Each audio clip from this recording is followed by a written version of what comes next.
10 ലക്ഷത്തോളം സുഡാൻ വംശജർക്ക് ആശ്വാസമായി ഒരു അമേരിക്കൻ സർജൻ. സുഡാനിലെ നുബ മലനിരകളിൽ തന്റെ സേവനം കൊണ്ട് വാർത്തകളിൽ ഇടം പിടിച്ചിരിക്കുകയാണ് ഡോക്ടർ ടോം കറ്റീന.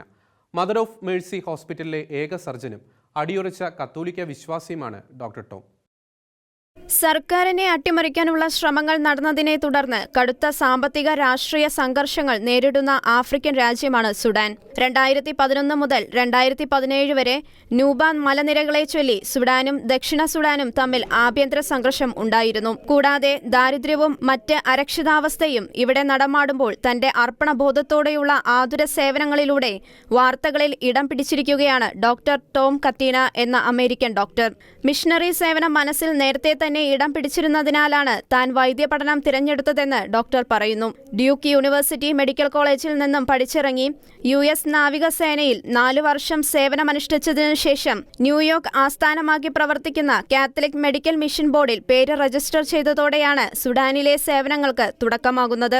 ആദ്യം ജോലി ചെയ്യാൻ ലഭിച്ച സ്ഥലം കെന്യയിലെ മ്യൂട്ടോമോ ആയിരുന്നെങ്കിലും ബിഷപ്പ് മാക്രം മാക്സ് ഗസീസ് ന്യൂബ മലനിരകളിൽ ഒരു ആശുപത്രി തുടങ്ങാൻ ശ്രമിക്കുന്നതായി ഡോക്ടർ അറിയുകയും ബിഷപ്പുമായി കൂടിക്കാഴ്ച നടത്തിയതിന്റെയും ഫലമായി 2008 മദർ ഓഫ് മേഴ്സി ഹോസ്പിറ്റൽ പ്രവർത്തനം ആരംഭിച്ചു. രാവിലെ വിശുദ്ധ കുർബാനയോടെയാണ് ഡോക്ടറിന്റെ ഓരോ ദിവസവും തുടങ്ങുന്നത്. തിരക്കേറിയ ദിവസങ്ങളിൽ ശസ്ത്രക്രിയകൾക്ക് പുറമെ 500 രോഗികളെ വരെ ഡോക്ടർ നോക്കേണ്ടി വരാറുണ്ട്. എല്ലാ ദിവസവും തിരക്കേറിയതാണെന്ന് ഡോക്ടർ പറയുന്നു. ചിലപ്പോൾ ശരീരത്തിന് മടുപ്പ് തോന്നാറുണ്ടെങ്കിലും മാനസികമായി താൻ സംതൃപ്തനാണെന്നും കത്തോലിക്ക വിശ്വാസമാണ് തന്നെ ന്യൂബയിൽ തുടരാൻ പ്രേരിപ്പിക്കുന്നതെന്നും ഡോക്ടർ പറയുന്നു.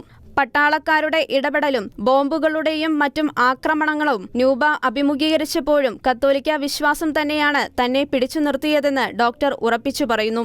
1.5 ലക്ഷത്തിലധികം രോഗികൾ ഓരോ വർഷവും ഈ ആശുപത്രിയിൽ ചികിത്സയ്ക്കായി എത്തിച്ചേരാറുണ്ട്.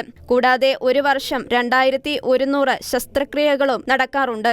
ആശുപത്രിയുടെ സേവനം സ്വീകരിക്കുന്ന നിരവധി രോഗികൾ മുസ്ലിം മതവിശ്വാസികളാണെന്നും ഇതിലൂടെ അകത്തോലിക്കരിലേക്കും എത്തിച്ചേരാൻ സഭയ്ക്ക് സാധിക്കുന്നുണ്ടെന്നും ഡോക്ടർ പറയുന്നു.